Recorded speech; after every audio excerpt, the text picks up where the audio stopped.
Disturbing and graphic visuals, viewer discretion is advised. Breaking news, Nellore జిల్లాలో Narayana school bus బోల్తా పడింది. తడలోని బోడిలింగాలపాడు దగ్గర ఘటన చోటు చేసుకుంది. స్కూల్ పిల్లలతో వెళ్తున్న బస్సు ఒక్కసారిగా బోల్తా పడడంతో ఆ బస్సులో ఉన్న పిల్లలందరూ కూడా ఆర్తనాదాలు చేశారు. ఈ ఘటనలో 30 మంది చిన్నారులకు గాయాలైనట్టుగా తెలుస్తోంది. ఇప్పుడు ఆ బోల్తా పడిన బస్సుని మీరు చూస్తున్నారు. స్థానికులు కూడా అక్కడికి వచ్చి సహాయక చర్యలో పాల్గొన్నారు. బోల్తా పడిన బస్సులో నుంచి ఆ పిల్లలను బయటకు తీస్తున్న దృశ్యాలు ఆర్టీవీ స్క్రీన్ పైన చూడొచ్చు. రోడ్డు పక్కకు వెళ్లి బస్సు బోల్తా పడింది. అతివేగంతోనే డ్రైవర్ నిర్లక్ష్యంతోనే ఈ ఘటన చోటు చేసుకుంది అని స్థానికులు చెప్తున్నారు. నెల్లూరు జిల్లాలోని నారాయణ స్కూల్కి చెందిన బస్సు ఇది. తడలోని బోడిలింగాలపాడు దగ్గర ఈ ఘటన చోటు చేసుకుంది. బస్సు చాసీస్ విరిగిపోవడంతోనే ఈ ఘటన చోటు చేసుకుంది. వేగంగా వెళ్ళేటప్పుడు చాసీస్ విరిగిపోవడంతో ఈ ఘటన చోటు చేసుకుంది అని చెప్తున్నారు. భయంతో పిల్లలందరూ కూడా ఆర్తనాదాలు చేశారు. 30 మంది విద్యార్థులకు గాయాలైనట్టుగా తెలుస్తోంది. సూళ్లూరుపేట తడ ప్రభుత్వ ఆసుపత్రికి గాయాలైన పిల్లలను తరలించారు. డ్రైవర్ నిర్లక్ష్యమే ప్రమాదానికి కారణమని స్థానికులు అంటున్నారు. అయితే బస్సు చాసీస్ విరిగిపోవడంతో కంట్రోల్ తప్పిందని డ్రైవర్ అంటున్నారు. ఆర్టీఓ అధికారుల నిర్లక్ష్యంపై తల్లిదండ్రులు ఆగ్రహాన్ని వ్యక్తం చేస్తున్నారు. నిజానికి స్కూల్ బస్సులను ఎప్పటికప్పుడు ఆర్టీఓ అధికారులు తనిఖీ చేయాల్సి ఉంటుంది. స్కూల్ బస్సులు ఫిట్నెస్ తనిఖీ చేయాల్సిన అవసరం ఉంటుంది. ఫిట్నెస్ తనిఖీ చేసిన తర్వాత మాత్రమే అవి స్కూల్ విద్యార్థులను తరలించడానికి అనుమతులను ఇవ్వాల్సిన అవసరం ఉంటుంది. కానీ కొన్ని చోట్ల ఆర్టీఓ అధికారుల నిర్లక్ష్యం కారణంగా ఫిట్నెస్ లేని బస్సులను కూడా పిల్లలను ఎక్కించుకుని రోడ్లపై తిరగడానికి స్కూల్ సర్వీస్ని అందించడానికి అనుమతులు ఇస్తూ ఉంటారు. ఆ కారణంతోనే ఇలాంటి ప్రమాదాలు జరుగుతాయి. చూడండి, ఒకసారి ఆ బస్సు పక్కకి పడిపోయి బోల్తా పడిపోయింది. పిల్లలందరూ కూడా ఒక పక్కకు పడిపోయారు. ఒకరిపైన ఒకరు పడిపోవడంతో పిల్లలకు గాయాలయ్యాయి. వీళ్ళందరూ స్కూల్కి వెళుతూ ఉన్న సమయంలో బస్సు ఒక్కసారిగా అలా బోల్తా పడిపోవడంతో పెద్ద ప్రమాదం జరిగింది. అయితే పిల్లలకు గాయాలు మాత్రమే కావడంతో అందరూ ఊపిరి పీల్చుకున్నారు. కానీ తమ పిల్లలకి బస్సు బోల్తా పడడంతో తమ పిల్లలకి ఏమైందోనని తల్లిదండ్రులు భయాందోళన వ్యక్తం చేసి అక్కడికి వచ్చారు. ఆ బస్సులోంచి పిల్లలందరినీ కూడా బయటకు తీసి వాళ్ళని సురక్షితంగా బయటకు తీస్తున్న దృశ్యాలు ఆర్టీవీ స్క్రీన్ పైన చూస్తున్నాం.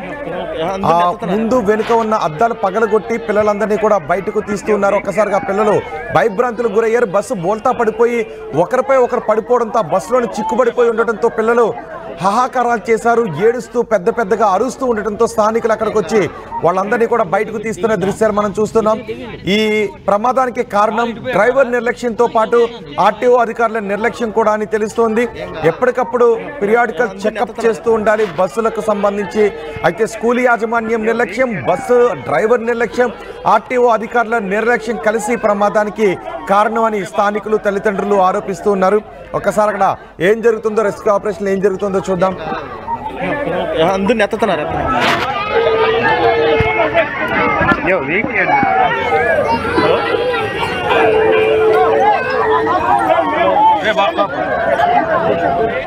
మా ప్రతినిధి గయాజ్ తో మాట్లాడదాం. సంఘటనా స్థలం నుంచి పూర్తి సమాచారం అందించడానికి గయాజ్ సిద్ధంగా ఉన్నారు. గయాజ్, ఈ ప్రమాదానికి కారణం చాసీస్ విరిగిపోవడమా, అతి వేగమా, కారణం ఏంటి? ప్రస్తుతం ఆ విద్యార్థుల పరిస్థితి ఎలా ఉంది? గాయపడిన విద్యార్థుల పరిస్థితి?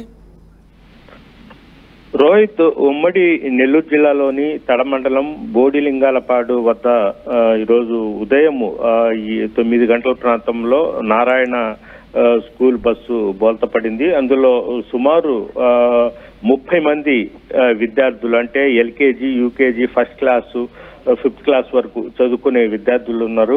అయితే ఆ ప్రాంతం తడ ప్రాంతంలో ఉండే గ్రామీణ ప్రాంతాల్లో ఉండే విద్యార్థులను మొత్తము ఎక్కించుకొని ఈ స్కూల్కి వచ్చే సమయంలో చాలా వేగంగా వెళ్లే సమయంలో ఒక్కసారిగా బోల్తా డివైడర్లను కొట్టుకొని పక్కన కాలువలో పడిపోయింది. ఒక్కసారిగా లోపల ఉండే చిన్నపిల్లలు ఆర్తనాదాలు చేయడంతో అటు వెళ్లేవాళ్లు, వాహనదారులు మొత్తము నిలిపివేసి సహాయక చర్యలు చేపట్టడం జరిగింది.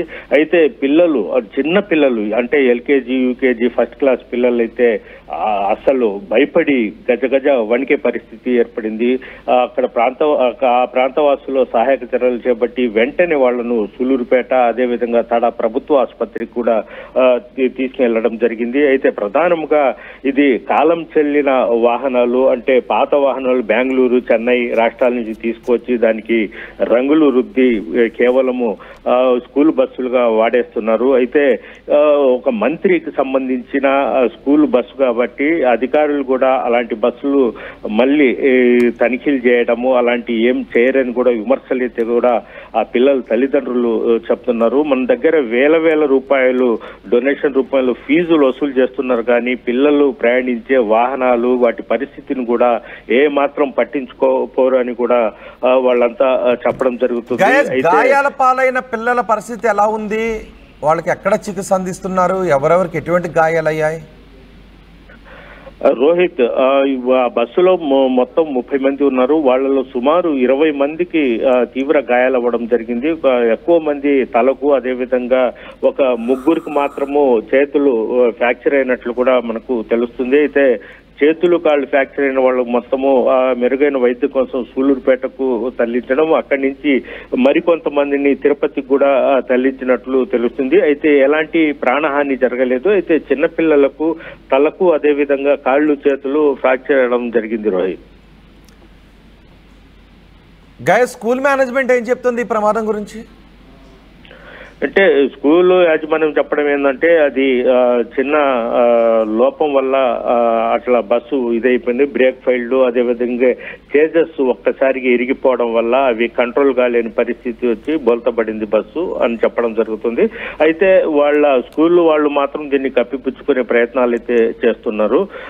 అంటే ఇప్పుడు స్కూల్ నుంచి నడుపుతున్న మిగిలిన బస్సులనైనా ఇప్పుడు ఆర్టీఓ అధికారులు తనిఖీ చేసే అవకాశం ఉందా? ఈ ప్రమాదం తర్వాత ఆర్టీఓ అధికారులు ఏమన్నా అలాంటి రైడ్స్ ఏమైనా నిర్వహిస్తున్నారు? మిగిలిన స్కూల్లో కావచ్చు, అదే స్కూల్కి చెందిన మిగిలిన బస్సుల విషయంలో కావచ్చు. రోహిత్, ఇక్కడ ఏంటంటే ఎక్కువగా నారాయణ స్కూల్ కి చెందిన బస్సులు అంటే ఉమ్మడి నెల్లూరు జిల్లాలో ఎక్కువగా ఉన్నాయి. అంటే అధికార పార్టీలో ప్రస్తుతం మంత్రి కాబట్టి ఆ అధికారులు కూడా ఆ బస్సులను తనిఖీ చేయడము, వాళ్ళ మీద కేసులు రాయడము. ప్రమాదం జరిగిన తర్వాత అయినా ఆర్టీఓ అధికారులు ఏమైనా చేస్తున్నారా? మిగిలిన బస్సుల ఫిట్నెస్ కూడా తనిఖీ చేయాలి కదా. అయితే ఇప్పటి వరకు ఎవరు రాలేదు. ఇంకా వచ్చి ఏమైనా తనిఖీలు చేసే అవకాశాలు ఉండొచ్చేమో కానీ ఇప్పటి వరకు అధికారులు ఎవరు రాలేదు. కేవలం పోలీసులు మాత్రం వచ్చారు. అట్లా ఆ వాహనం ఎలా బోల్తపడింది, అదేవిధంగా డ్రైవర్ని కూడా వాళ్ళు అదుపులోకి తీసుకుని విచారిస్తున్నారు. అదేమైనా డ్రింక్ చేశాడా లేదంటే వేరే ఇదైతే డ్రింక్ మాత్రం చేయలేదు. ఇది మాణిక్ చంద్ అంటే మత్తు పదార్థాలు నవ్వులుతున్నట్లు కూడా పోలీసులు గుర్తించడం జరిగింది. అసలు ఎందువల్ల ఈ ప్రమాదం జరిగింది అనేది కూడా డ్రైవర్ ని విచారిస్తున్నారు. డ్రైవర్ మాత్రం చెప్పడం చేసెస్ ఒక్కసారి ఎరిగిపోవడం వల్ల ఈ ప్రమాదం జరిగిందని కూడా పోలీసులకు డ్రైవర్ చెప్పడం జరిగింది. అయితే పోలీసులు లోతుగా అయితే విచారిస్తున్నారు. రోహిత్, రైట్ గయాస్, నెల్లూరు జిల్లాలో నారాయణ స్కూల్ బస్సు బోల్తా పడిన దృశ్యాలు చూస్తున్నారు. తడలోని బోడిలింగాలపాడు దగ్గర ఘటన చోటు చేసుకుంది. ఒక్కసారిగా బస్సు పక్కకు ఒరిగిపోయి బోల్తా పడిపోవడంతో అందులో పిల్లలందరూ కూడా ఒకరిపైన ఒకరు పడిపోయారు. వాళ్ళందరూ లోపలుండి హాహాకారాలు చేయడంతో ఆ రూట్లో వెళ్తున్న మిగిలిన స్థానికులు వచ్చి పిల్లలందరినీ కూడా బయటకు తీసుకొచ్చారు. అయితే బస్సు పక్కకు పడిపోయినప్పుడు ఒకరిపై ఒకరు మరో చిన్నారులందరూ కూడా పడిపోవడంతో గాయాల పాలయ్యారు. కొంతమంది విద్యార్థులకు గాయాలయ్యాయి. మొత్తం ఆ సమయంలో బస్సులో 30 మంది విద్యార్థులు ఉన్నట్టుగా తెలుస్తోంది. 20 మంది విద్యార్థులకు గాయాలయ్యాయి. ఒక్కొక్కరిని బస్సు నుంచి బయటకు తీసుకొస్తున్న దృశ్యాలు మనం ఆర్టీవీ స్క్రీన్ పైన చూస్తున్నాం. అయితే చాసీస్ విరిగిపోవడం వల్ల ఈ ప్రమాదం చోటు చేసుకుందని చెప్తున్నారు. మరి బస్ ఫిట్నెస్ ను ఆర్టీఓ అధికారులు ముందు పరిశీలించలేదా? పీరియాడికల్ చెకప్స్ చేయలేదా? ఆర్టీఓ అధికారుల నిర్లక్ష్యం, బస్సు డ్రైవర్ నిర్లక్ష్యం, స్కూల్ మేనేజ్మెంట్ నిర్లక్ష్యం కనిపిస్తోందని స్థానికులు చెప్తున్నారు. ఈ ఘటన తర్వాత అయినా మిగిలిన స్కూళ్ల బస్సులతో పాటు ఆ స్కూల్కి చెందిన మిగిలిన బస్సుల ఫిట్నెస్ కూడా ఎలా ఉందో ఆర్టీఓ అధికారులు తక్షణం చెక్ చేయాల్సిన అవసరం ఉంది. మరి అలాంటి ప్రయత్నం చేస్తున్నారా లేదా అనే డేటా ఇంకా రావడం లేదు. ప్రస్తుతం ఆ గాయపడిన విద్యార్థులను మాత్రం ఆసుపత్రికి తరలించారు. సూళ్లూరుపేట తడ ప్రభుత్వ ఆసుపత్రికి విద్యార్థులను తరలించారు. డ్రైవర్ చెప్తున్నాడు చాసెస్ విరిగిపోవడంతో కంట్రోల్ తప్పిందని డ్రైవర్ అంటూ ఉన్నాడు. ఆర్టీఓ అధికారులు నిర్లక్ష్యం కారణంగానే, ఫిట్నెస్ లేని బస్సులను నడపడం కారణంగానే ఇటువంటి ప్రమాదాలు జరుగుతున్నాయని తల్లిదండ్రులు విమర్శిస్తున్నారు. అందరిని ఎత్తుతున్నారు.